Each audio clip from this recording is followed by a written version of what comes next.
After my wife's death, my sister-in-law claimed her baby was mine to get my $50 million. I laughed because what she did not know changed absolutely everything. It is so great to have you here. Please follow my story until the very end and comment the name of the city you are living in right now, so I know exactly how far this has reached. Hello everyone. Before today's story begins, we'd like to share a quick message. YouTube recently removed our monetization, cutting off our income. If you enjoy this story, we humbly ask for just $1 to help pay our staff so they can make a living and keep creating for you. Thank you for saving us. Now let's begin the story. It has been exactly 8 months since I lost my beloved wife Harper in a catastrophic accident. 8 agonizing months of a cold, suffocating silence. I am 34 years old, working as a chief engineer at Ethirus Dynamics, a place governed by strict logic, intricate circuits, and predictable outcomes. But grief possesses no such architecture. Harper was violently torn from me in a mangled wreck of steel and shattered glass, leaving me entirely unmoored. Yet the human mind is a terrifyingly adaptable machine. You quickly learn to navigate through the deep shadows to wear a rigid mask of high-functioning normalcy, while the phantom pain throbs incessantly beneath the surface. Then, yesterday evening, the phone rang. It was Chloe Harper's older sister. Her voice on the line was a saccharine, melodic whisper that immediately set my frayed nerves on edge. She invited me to a highly private family dinner. The stated reason was to honor what would have been Harper's birthday. But the real emotional bait she dangled was a chance to formally meet baby Leo, Chloe's 6-month-old son. I accepted the invitation not out of any residual familial warmth, but driven purely by a cold, clinical curiosity. I needed to understand the variables of her sudden outreach. The address she provided was not their usual cramped suburban home. As I pulled my car into the winding, perfectly manicured driveway of a sprawling luxury estate, the quiet alarm bells in my head began to ring in earnest. The house was clearly a rental, undoubtedly an exorbitant one. Towering marble columns and sweeping glass facades reflected the bruised purple light of the evening sun. It was an opulent stage, set a stark, glaring contradiction to the crushing mountains of debt I knew for a definitive fact Chloe and her husband Marcus were drowning in. You do not rent a fortress of glass and stone when your credit cards are completely maxed out unless you are playing a desperate game. I stepped out of the vehicle, the gravel crunching beneath my shoes like breaking bones in the quiet dusk. The massive oak front door swung open before I could even reach the steps. The entire maternal side of Harper's family was waiting inside the grand foyer. The air was incredibly thick with expensive perfumes and an artificial suffocating warmth that instantly made my skin crawl. They descended upon me with an exaggerated, grotesque enthusiasm. There were tight, restraining hugs that lingered a fraction of a second too long, overly sympathetic pats on my shoulder, and wide smiles that never quite reached their dead eyes. It was a flawless, heavily rehearsed pantomime of grief.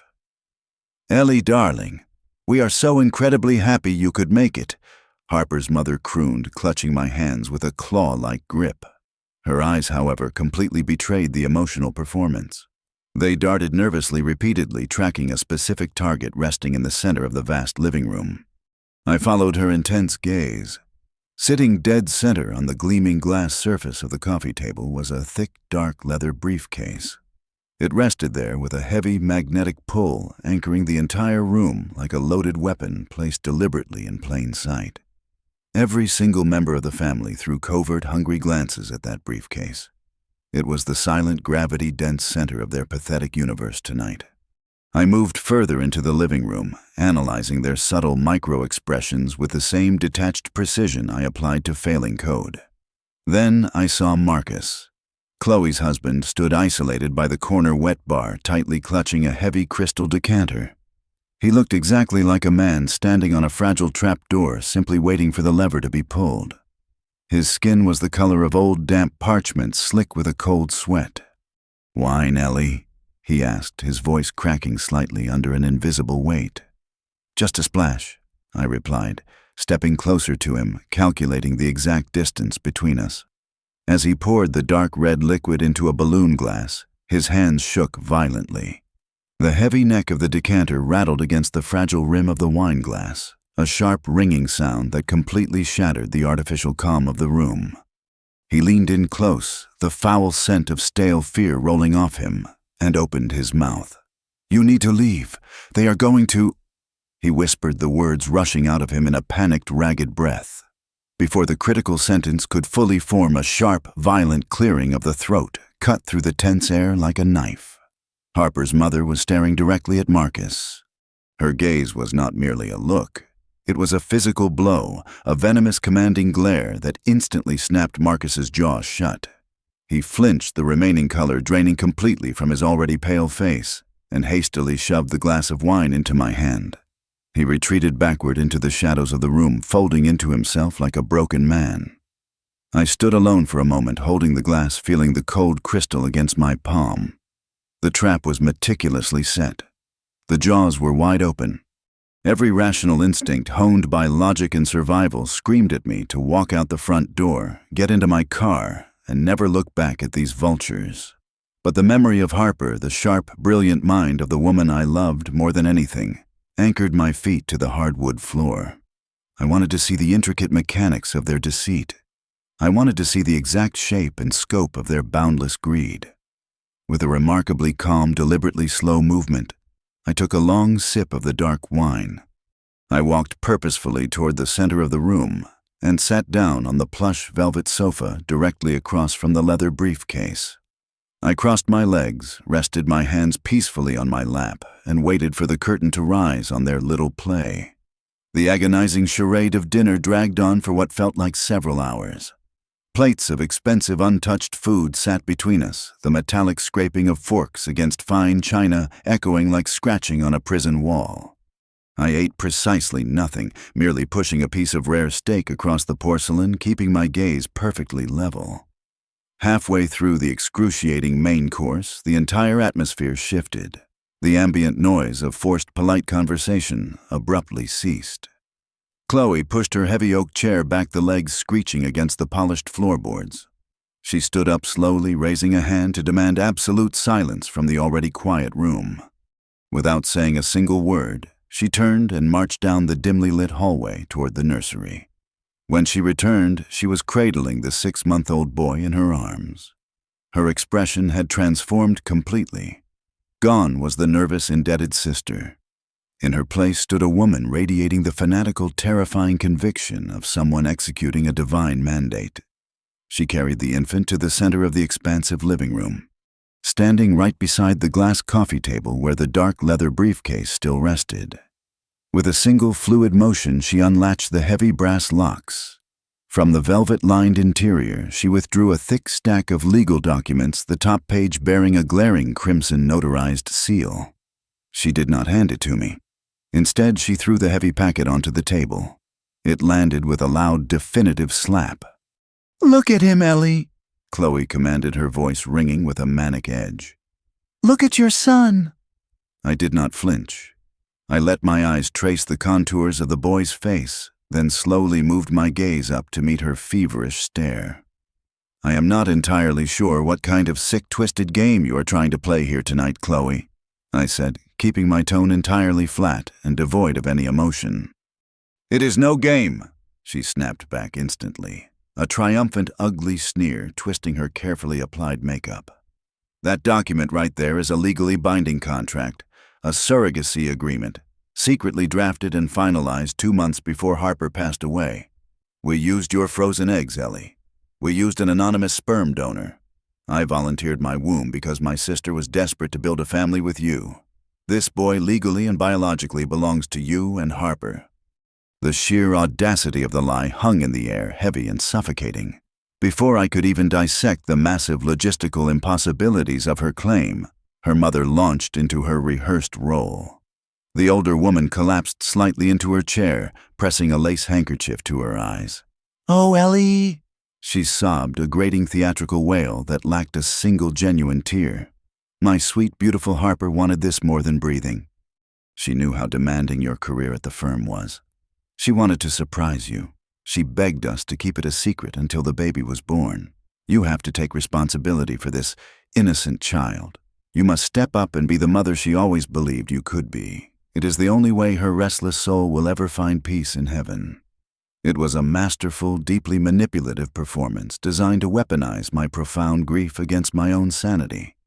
But they had fundamentally miscalculated my emotional processing system. Chloe handed the baby to her weeping mother and leaned over the coffee table. The mask of the grieving, devoted sister vanished instantly, replaced by the cold, calculating face of an extortionist. Her eyes were hard, flat, and completely devoid of humanity. "Now that the truth is out," Chloe said, her voice dropping to a low, venomous hiss, "we need to discuss the reality of Leo's future. Raising a child of his pedigree is exceptionally expensive. Harper wanted him to have the very best. We know exactly how much the life insurance policies and the corporate settlements paid out to you, Ellie. $50 million. She paused, letting the astronomical figure hang in the silent room. "We are not asking for a favor." Chloe continued, tapping a manicured fingernail against the red seal of the fake contract. "I am demanding that you immediately transfer exactly half of that money. $25 million wired directly into a blind trust fund that Marcus and I will oversee for your legal heir. We are, after all, the ones who went through the agonizing trauma of pregnancy and labor for your benefit." As she delivered the ultimatum, the physical dynamics of the room shifted menacingly. The uncles, the cousins, the entire flock of parasites slowly stood up from the dining table. They moved silently, forming a tight, suffocating semicircle around my position on the sofa. They were boxing me in, using their physical presence to amplify the psychological pressure. "Think about your position, Ellie," an uncle muttered from the shadows, his arms crossed tightly over his chest. "You are a chief engineer. You hold massive government clearances. Aetherist Dynamics values public morality and pristine reputations above all else. What do you think the corporate board would do if a scandal broke out? A scandal exposing their brilliant engineer as a deadbeat parent who abandoned her surrogate and her biological child to starve in poverty while sitting on a massive fortune. It would be on the front page of every single news outlet by tomorrow morning." Chloe added, stepping even closer, her perfume now completely overpowering. "Your career would be ashes. Your reputation would be annihilated. Or you simply pick up the gold pen resting next to that contract sign, the transfer authorization, and we all walk away as a happy, quiet, generously compensated family." They stared at me, their eyes burning with a desperate, naked greed, fully convinced they had backed me into an inescapable corner. They waited for my panic, my tears, and my ultimate surrender. The air in the room grew so dense it felt as though the atmospheric pressure had suddenly doubled. Every single eye was locked onto my face, tracking every micro-contraction of my facial muscles. They were hunting for the exact moment my spirit snapped, waiting for the tears to fall, waiting for my trembling fingers to reach for the gold pen. They expected a total systemic shutdown. Instead, I felt a strange, bubbling sensation rising from the very bottom of my chest. It was not panic. It was not grief. I leaned my head back against the velvet cushions of the sofa and let it out. A laugh. It started as a low, dark chuckle, then rapidly escalated into a full, booming, uncontrollable roar of pure, unfiltered amusement. The sound of my own voice echoing off the high vaulted ceilings was harsh, sharp, and dripping with absolute contempt. The synchronized gasp that ripped through the semicircle of greedy relatives was like music to my ears. I kept laughing. I laughed so hard my ribs began to ache. Through my tear-blurred vision, I watched the smug, victorious smirk on Chloe's face physically shatter. Her jaw went slack, and the vibrant, flushed color completely drained from her cheeks, leaving behind a sickly, chalky gray. "What is so funny?" she finally hissed, her voice trembling, stripping away all the false bravado she possessed moments before. I stopped laughing abruptly. The silence that slammed back into the room was deafening. I stood up slowly, making sure I towered over the coffee table and locked my eyes directly onto hers. "You really should have done your due diligence before trying to steal $50 million, I said, my voice dropping to a terrifying, deadly calm whisper. "You see, Chloe, that document you just threw on the table is an absolute masterpiece of fiction. A brilliant piece of garbage. I picked up the thick packet, feeling the heavy, expensive paper between my fingers, and tossed it carelessly back down. I was born with a very rare genetic condition, I stated, enunciating every single syllable with razor-sharp precision. When I was 19 years old, my medical team had to perform a total bilateral oophorectomy. That means, dear sister-in-law, that both of my ovaries were completely and permanently surgically removed. The words hit the room like a physical shock wave. It is biologically, medically, and physically impossible for me to produce eggs. I continued, watching the utter devastation wash over their faces. So, unless you managed to harvest ghost cells from a teenager 15 years ago, there is a 0% chance that the child crying in the next room shares a single drop of my DNA. Total, absolute chaos erupted. Harper's mother let out a strangled, pathetic gasp, clutching her chest as if she had just been shot. Behind the bar, Marcus finally collapsed, his forehead hitting the heavy wood with a dull thud as he let out a long, agonizing groan of pure defeat. The encircling relatives stumbled backward, the predatory energy instantly turning into frantic, mindless panic. Chloe, however, completely lost her mind. She practically lunged across the table, her perfectly manicured hands curling into desperate claws, screaming at the top of her lungs. "You are lying!" she shrieked, spit flying from her lips. "Harper knew. She knew you were defective. She told me you deceived her your entire marriage. She was going to divorce you and take everything before she died." Her frantic lies were pathetic, the dying thrashings of a trapped animal. I did not even dignify her hysterical screaming with a response.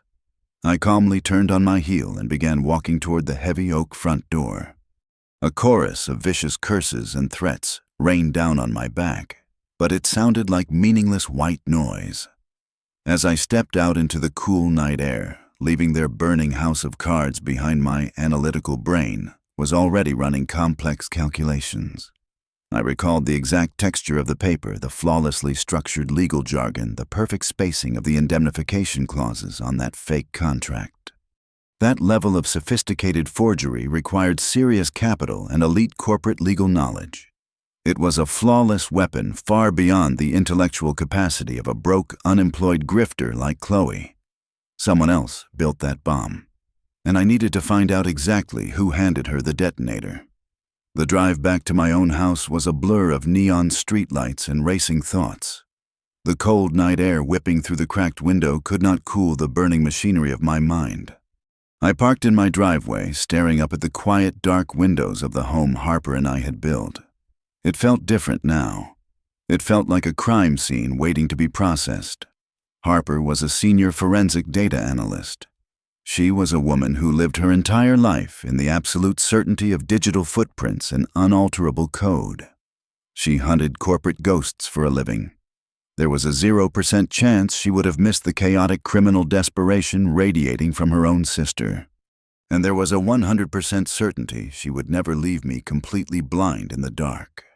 I walked inside, bypassing the kitchen and the bedroom, heading straight for the basement study. The room was exactly as she left it. Against the far wall stood her prized possession, a restored vintage jukebox from the 1950s.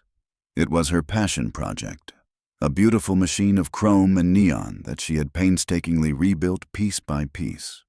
I approached the machine, running my fingertips over the cold, curved glass. Harper always said that people hid their deepest secrets in the places they loved the most. I opened the front access panel, exposing the complex, intricate mechanical heart of the jukebox. My eyes scanned the rows of records, the selector arms, and the central spindle gear. I reached my hand deep into the greasy, metallic cavity, feeling along the underside of the primary rotational axis. My fingers brushed against a tiny, unnatural square of hardened plastic. A micro-encrypted solid-state drive attached with a single piece of industrial adhesive. I pulled it free, wiped the machine grease from its surface, and plugged it into my heavily secured workstation. The screen instantly flashed a stark crimson prompt demanding a decryption key. Standard alphanumeric brute force attacks would take approximately 10,000 years to crack it. But I did not need an algorithm. I knew my wife. The password was not a word. It was a memory. I typed out the exact geographical coordinates of the specific coffee shop where we had our very first date. 40 degrees, 43 minutes, 50 seconds north. 73 degrees, 59 minutes, 14 seconds west. The screen blinked. The drive unlocked. A massive directory of hidden folders spilled across my monitors. It was a complete exhaustive shadow investigation Harper had been running during the final 6 months of her life. I opened the first folder labeled with Chloe's name. The financial data inside was staggering. Chloe and Marcus were not merely dealing with missed mortgage payments or maxed-out credit cards. The ledgers Harper had unearthed proved Chloe was deeply entangled in a highly sophisticated industrial espionage ring. She had been acting as a low-level data mule, ferrying stolen proprietary business algorithms to overseas competitors. But she had made a fatal error, losing a critical data packet. Now the syndicate she worked for was ruthlessly counter-blackmailing her, threatening her life and her family if she did not pay them a massive restitution fee. She was drowning in a multi-million-dollar extortion trap. That explained the terrifying desperation at the dinner party. But it did not explain the flawless legal forgery of the surrogacy contract. I dug deeper into the drive, moving past the financial records until I found a single, heavily compressed audio file. It was securely hidden within an innocent-looking system registry folder. I put on my headphones and hit play. The audio was slightly muffled, likely recorded covertly from Harper's smartphone. The first voice belonged to Chloe, her tone frantic, pleading, and completely unhinged. "You cannot just cut me off. I am carrying your child," Chloe shrieked through the speakers. "If your wife finds out about us, your entire empire is gone. I need the money to pay them off, or I am going to the press." Then the second voice spoke. It was a voice I heard every single week in corporate boardrooms and global strategy briefings. It was smooth, brutally cold, and commanding. "You are a complication. I am rapidly losing patience with Chloe," the man said, his tone devoid of any human empathy. "But I will provide a solution. I have my legal team drafting an airtight surrogacy agreement. When your sister inevitably passes from her current condition, you will present this document to her wife. Ellie is sitting on a $50 million insurance and equity payout. You will use the child to claim half of it. You get your payoff, your debts are cleared, and my name remains completely erased from this situation." I froze, my blood turning to absolute ice. The man on the recording was Julian Vance. Julian Vance, the ruthless, untouchable billionaire chief executive officer of Aetherist Dynamics. My ultimate boss. The pieces of the horrifying puzzle violently locked into place. The baby Leo was not the product of an anonymous donor. He was Julian's illegitimate son from a reckless affair with my sister-in-law. Julian was politically shackled to a powerful aristocratic family through his marriage. If the truth of his infidelity and a bastard child ever leaked, his wife's family would instantly strip him of his chairmanship and dismantle his billion-dollar empire. Julian had deliberately weaponized Chloe's greed. He utilized his elite corporate lawyers to forge that perfect, impossible surrogacy contract I saw tonight. He aimed the desperate, terrified sister of my dying wife directly at my personal tragedy. He planned to drain my $50 million lifeline to secretly pay off his mistress's criminal debts, effectively silencing her forever while keeping his own hands spotlessly clean. He thought he had engineered the perfect corporate cover-up. He thought he could use my grief as a financial sponge to clean up his personal mess. I sat back in the glow of the monitors, the silence of the empty house pressing heavily against my shoulders. The shock rapidly dissolved, burning away into a state of absolute, hyper-focused clarity. My wife had fought a silent war from the shadows, leaving me the ultimate weapon. Now it was my turn to pull the trigger. The revelations on Harper's hard drive painted a terrifying, crystal-clear picture of the lethal ecosystem I had unknowingly stumbled into. I sat in the dim light of the basement, methodically dissecting the psychology of the predators circling me. Julian Vance was not merely a wealthy businessman. He was a corporate monarch whose entire throne rested on a fragile, highly conditional alliance. He was married into one of the most ruthless political dynasties in the country. His wife's family provided the immense regulatory protection and the lucrative government contracts that kept Atheros Dynamics afloat. If they discovered he had fathered an illegitimate child with a reckless, heavily indebted woman, the political backlash would not just be a standard tabloid scandal. It would be an absolute execution.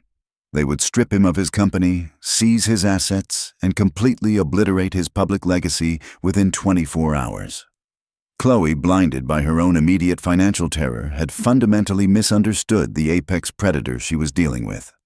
Further decrypted emails from Harper's cache revealed the horrifying sequence of events leading up to the dinner party. Chloe had initially attempted to blackmail Julian directly using the pregnancy as leverage, but you do not extort a billionaire without facing his private army. Julian's crisis management team, a shadowy group of ex-intelligence operatives, had paid Chloe a visit. They did not negotiate.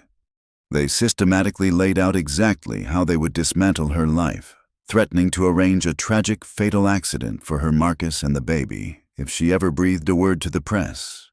Terrified and completely out of options to pay off the espionage syndicate she owed, Chloe was forced to pivot. That was when Julian offered her a masterfully cruel alternative. He supplied the flawless, forged legal paperwork and pointed her directly at my $50 million insurance and equity payout. I was the perfect grieving scapegoat designed to absorb her debts and sever her connection to him forever. The sheer scale of the danger finally crystallized in my mind. I was no longer simply dealing with a pathetic, greedy sister-in-law. I was standing directly in the crosshairs of an incredibly powerful man who commanded resources beyond my comprehension.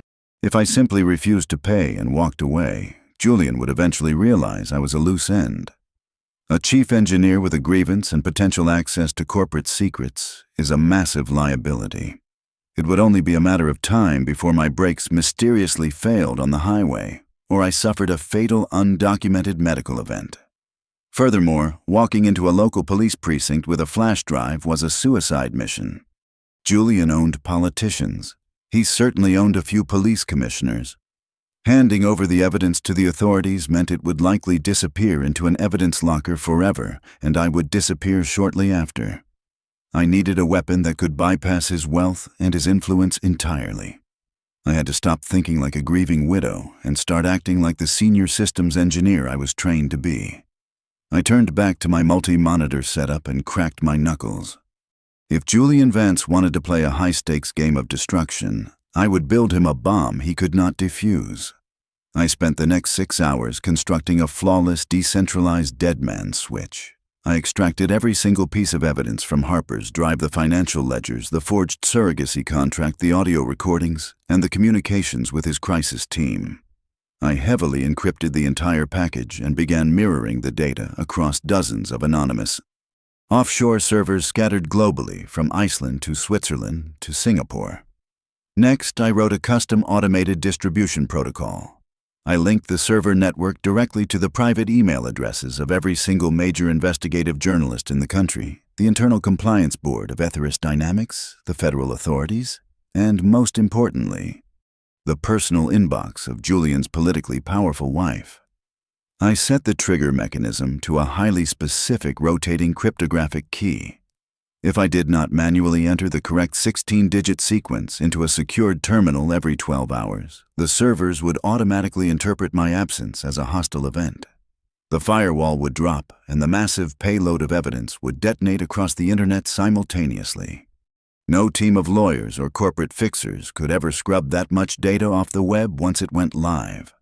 My life was now the only thing keeping Julian Vance out of federal prison and absolute ruin. With the digital explosive firmly wired and ticking in the background, it was time to invite the targets into the blast radius.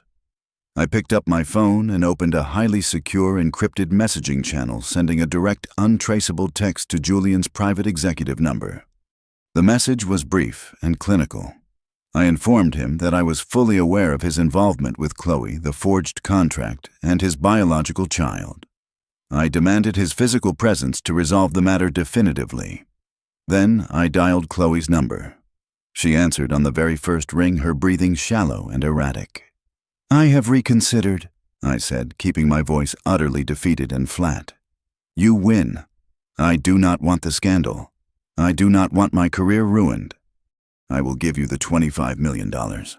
I could hear the sharp gasp of disbelief followed immediately by a sickening wave of relief on her end of the line. I have booked a private neutral location, I continued, cutting off her pathetic attempts at gratitude. The penthouse suite at the Grand Meridian Hotel downtown. Tomorrow evening at exactly 8 o'clock. Bring the baby. Bring the contract. And tell the architect of this entire plan to be there as well. We are going to sign the paperwork, transfer the funds, and end this nightmare permanently. I hung up the phone before she could ask a single question. The board was set. The pieces were moving exactly where I wanted them. All that was left was the final execution. The heavy oak doors of the Grand Meridian penthouse suite swung open precisely at 8 o'clock in the evening. I stood near the floor-to-ceiling windows overlooking the glittering skyline of the city, projecting an aura of complete broken submission. Chloe and her immediate family entered first. They scurried into the luxurious space like rats infiltrating a palace.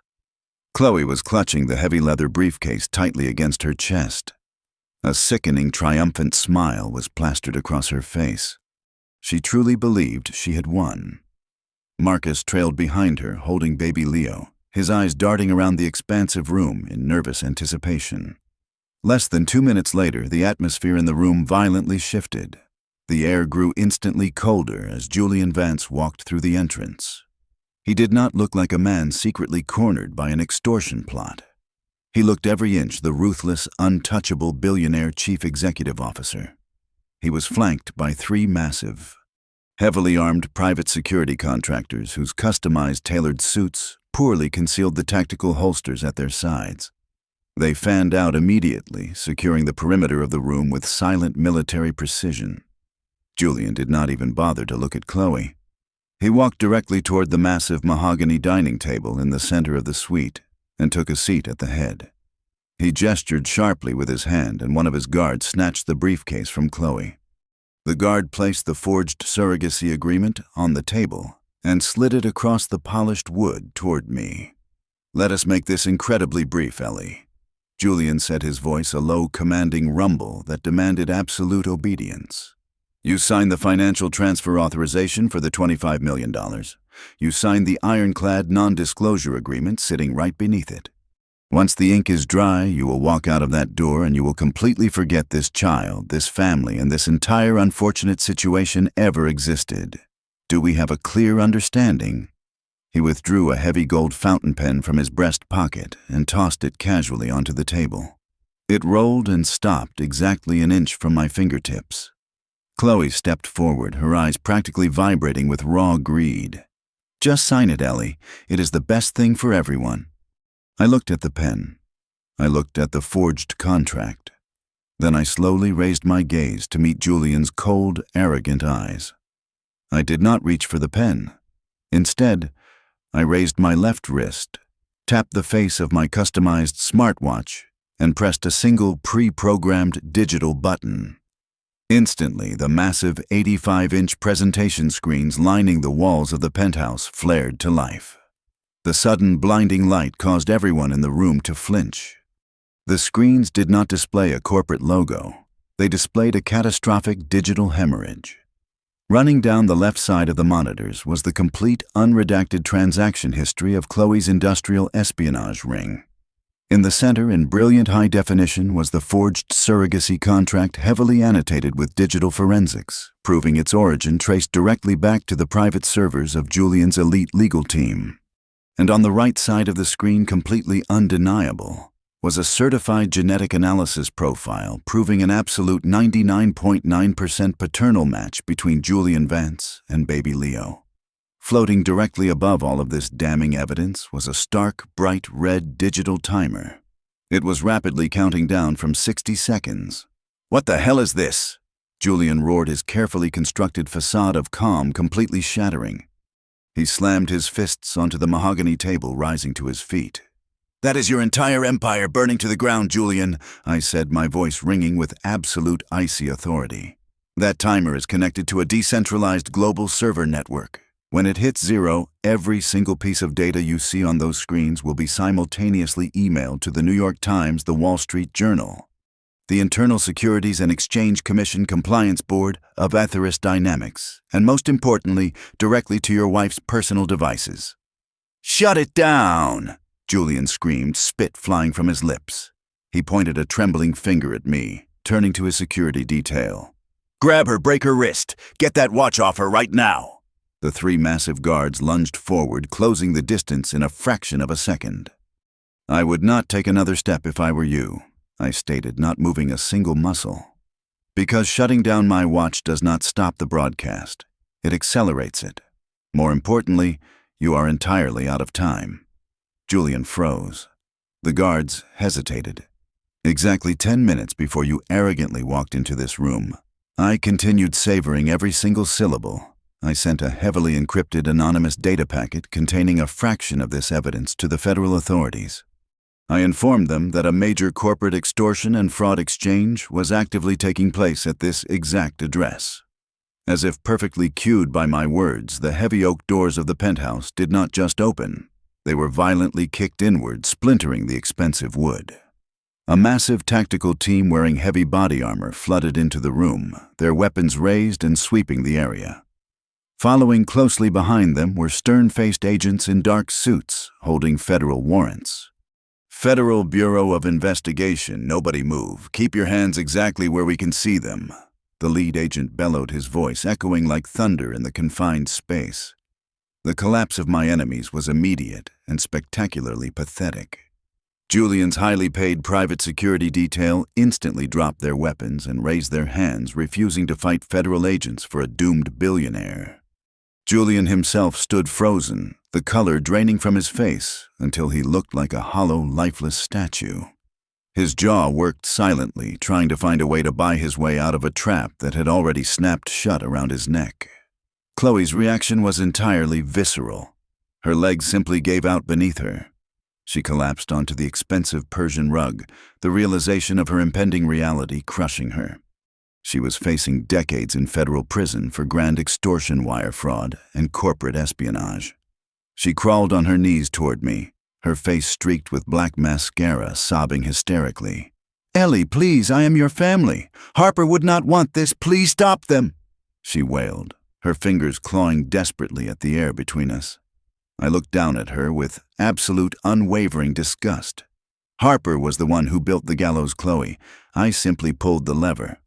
I turned my back on her pathetic crying. I watched with deep, satisfying coldness as the federal agents forcefully slammed Julian Vance against the mahogany table. They twisted his arms behind his back and clamped heavy steel handcuffs around his wrists. The great untouchable titan of industry was being frog-marched out of the room.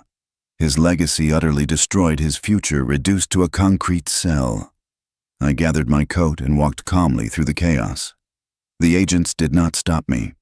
I stepped out of the luxury hotel building and onto the bustling city street. The morning sun was just beginning to break through the clouds, casting a brilliant warm light over the concrete skyline. I took a deep, cleansing breath of the crisp air. I had kept my $50 million. I had kept my freedom. But more importantly, I had protected the memory of the woman I loved. I smiled, feeling a profound wave of gratitude for Harper's brilliant, beautiful mind. The shadows were finally gone, and I was entirely ready to begin a brand new chapter of my life. Thank you so much for listening to today's story. We hope you enjoyed it. As an ad-free channel, your support is what keeps us alive. Please support James Revenge Stories with just $1 via the QR code on the screen, or click the link in the description box or pinned comment. Also, we'd love to connect with you. Please leave a comment telling us which city or state you're listening from. Thank you for standing with us, and see you in the next stories.